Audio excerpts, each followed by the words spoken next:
Dis à celui qui n'a pas entendu, est-ce que tu as entendu?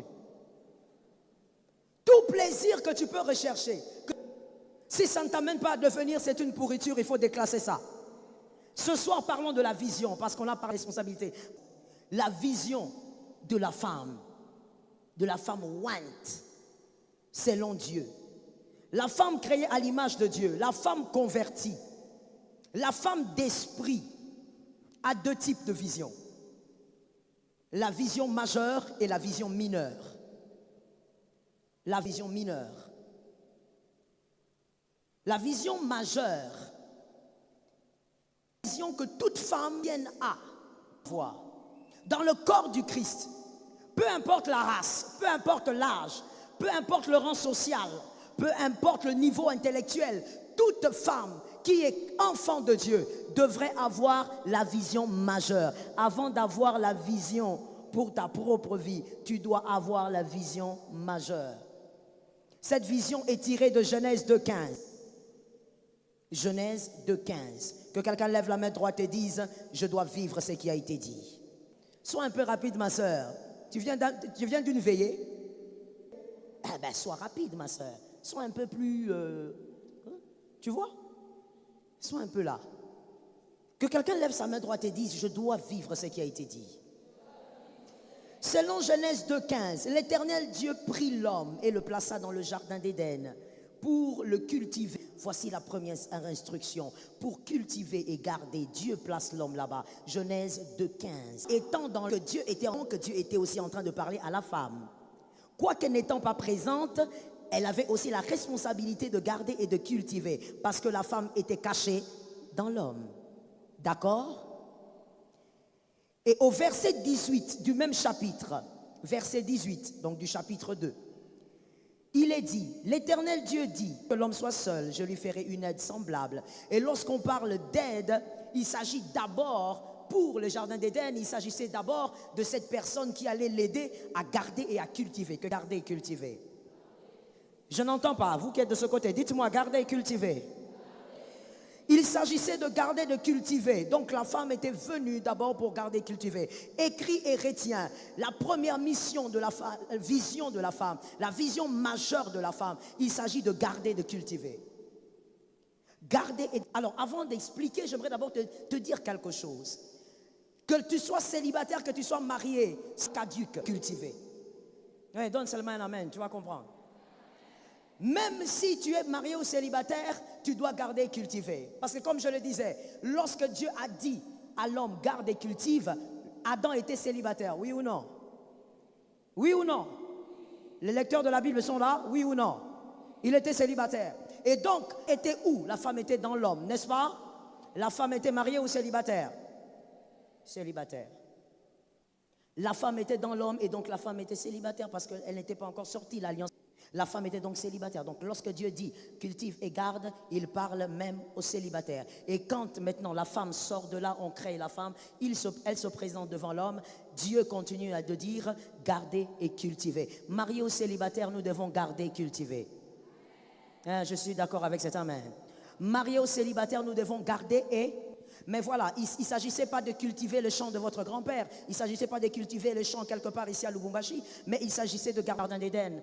Le jardin d'Éden a pour définition le jardin de bonheur, le jardin de perfection, le jardin des délices. Or, sur cette terre, il n'y a pas un jardin qui a un bonheur parfait. Sur cette terre, il n'y a pas un lieu où le bonheur est parfait. Tout est perfectible. Tout est imparfait.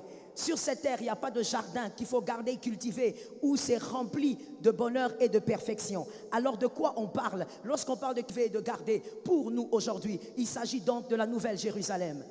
Il s'agit donc du ciel. Il s'agit donc du royaume éternel.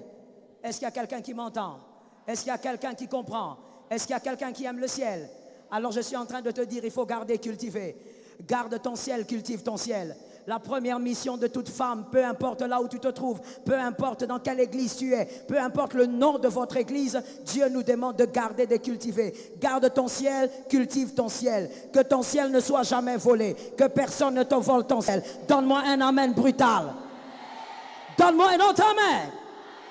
Garde ton ciel et cultive ton ciel. Aujourd'hui, quand on parle des gens du ciel, les gens vous regardent comme c'est en train de parler d'une histoire qui fait dormir les gens. Le ciel n'est pas une histoire, ma soeur. Le ciel n'est pas une légende. Le ciel est une réalité. Le ciel, nous allons le vivre. Tu dois garder ton ciel. Avant de penser à ton mari, pense à ton ciel. Avant de penser à tes enfants, pense à ton ciel. Avant de penser à mettre au monde, pense au ciel. Garde le ciel, cultive le ciel. On cultive le ciel par la sainteté. Donne-moi un amen normal. Donne-moi un autre amen. Un qui va disperser le diable.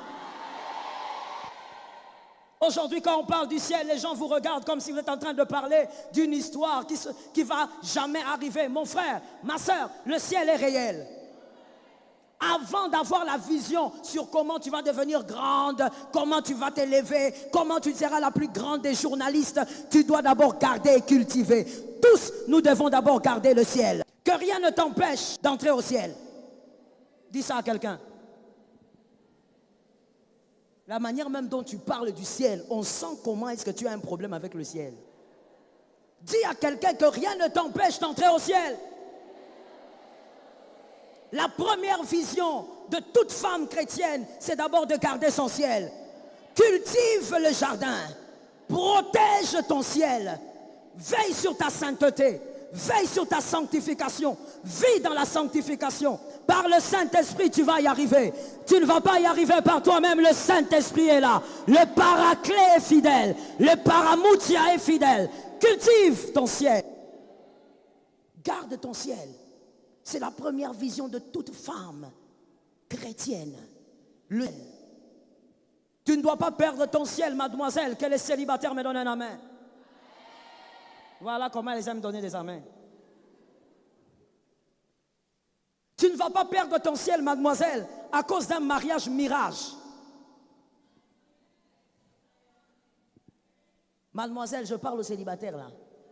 Ne perds pas ton ciel à cause d'un mariage. Un mariage passé, il devait t'épouser en novembre, c'est passé. Cette te promet encore novembre. Lui, il aime seulement novembre. Il a une alliance avec le mois de novembre. L'année prochaine, il te promettra encore. Parle-moi. Et ce sont les mariés qui ont répondu, les célibataires aigris. Lui, il te promet toujours novembre. Et comme un mariage mirage, il t'amène dans l'impudicité. Il t'enlève, il te déboutonne. Il t'enlève la jupe. Mirage. On ne perd pas son ciel à cause d'un soi-disant mariage. Avec ou sans mariage, on garde le ciel. Avec ou sans homme, on garde le ciel. Donne-moi un amen. Pour rien au monde, on perd le ciel. Aujourd'hui, les filles sont prêtes à tout pour le mariage. Même épouser un païen, tu ne peux pas épouser un païen. On épouse un enfant de Dieu. On épouse celui qui sort du royaume. On n'épouse pas un païen. Sors de là au nom de Jésus. Sors de là au nom de Jésus. Garde ton ciel. Ne deviens pas impudique. Tu es devenu impudique parce qu'on t'a promis le mariage. Toutes les positions possibles, tu les connais. Tu peux écrire ton livre. Il te fait monter sur des arbres. Il te rabaisse en bas. Il t'amène là où il y a des... Tout ça pour un mariage mirage. Un mariage qui ne viendra pas. Écoute, lorsqu'on veut t'épouser, le mariage ne commence pas par l'impudicité. Le mariage ne peut pas démarrer par l'impudicité. Ça va vous rattraper à l'intérieur. On ne se moque pas de Dieu. Mais en même temps, on ne peut pas manger le repas du diable sans payer la note. Non, de toutes les manières, même si on a eu à faire ça, aujourd'hui c'est mon mari, tu vas payer la note. Tu crois que le diable a oublié? Ne perds pas ton ciel. Ne perds pas ton ciel à cause des yeux radars. Que quelqu'un me dise radar. Il y a des femmes qui sont devenues des gendarmettes à l'église. Toi, tu es là pour surveiller qui est bien, qui n'est pas bien, qui vit bien, qui ne vit pas bien. Les yeux radars, gendarmettes, sois délivré. Tu perds ton temps. Tu vas vivre dans l'hypocrisie. Sors de l'hypocrisie. Ton ciel, cultive, cultive, cultive. Veille sur ta sainteté.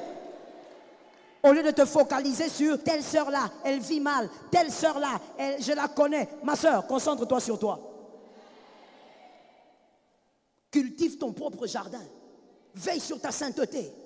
Veille sur ton ciel. Aujourd'hui, à cause de vouloir devenir, on oublie qu'il y a un prix qu'il ne faut jamais payer. Dis ça à quelqu'un, il n'est jamais payé. Perdre le ciel. Pour rien. Avant d'être un mari, sois amoureuse de Jésus. Ton amen est pourri, donne-nous un amen. Quand je parle de Jésus, ne me fais pas le visage comme ça. J'ai dit avant d'être amoureuse de ton mari, sois amoureuse de Jésus. Jésus d'abord, Jésus d'abord, Jésus d'abord, Jésus d'abord, Jésus d'abord. Philadelphie, je dis Jésus. D'abord Jésus. Avant d'être amoureuse de tes enfants, d'abord Jésus. Et même à tes enfants, avant de leur dire, aime tes études, aime ton travail, dis à tes enfants, aime le ciel. Aime le ciel. Préserve ton ciel. N'accepte pas de tout détruire pour être sur la terre. Est-ce que quelqu'un m'entend bien? La Bible le dit déjà, ça sert à quoi? Ça sert à quoi que je te dise, voici comment tu vas réussir? Si tu es incapable d'entrer au ciel, j'aurais perdu, je n'aurais pas fait mon travail. Je suis en train de te dire, la première vision, la vision majeure, elle est prépondérante. Tu dois garder ton ciel. En fonction du ciel. S'il y a des femmes qui vivaient en fonction du ciel, il y a des mariages que vous n'accepterez pas. Tu acceptes un mariage bizarre, façon. Tout ça pourquoi? Je veux seulement être marié. Tu veux seulement avoir l'alliance au doigt. Ma soeur, ça ne sert à rien d'avoir l'alliance au doigt si tu es gravement malheureuse à l'intérieur. Garde ton ciel. Tout ce que je pourrais t'expliquer, que ça soit aujourd'hui ou demain, que ça soit d'abord en deuxième position. Fais tout pour cultiver ton jardin. Est-ce que quelqu'un m'entend? Ah, ça demeure sur toi. Je crois que tu vas cultiver et tu vas garder. Ne permets pas à l'argent de te faire perdre ton ciel. L'argent vient, l'argent passe. L'argent ne te fait pas perdre ton ciel. Ne sois pas corrompu. Ne sois pas avoir de l'argent. Ne sois pas prête à tout pour posséder. Si ça doit avoir le prix de ton ciel, laisse ça. Il y a plus grand que ce que l'on cherche. Ah, je bénis celui qui a entendu. Il y a aussi la vision mineure. Donc, la deuxième. Selon Luc 1, 39 à 41. Luc 1, 39 à 41.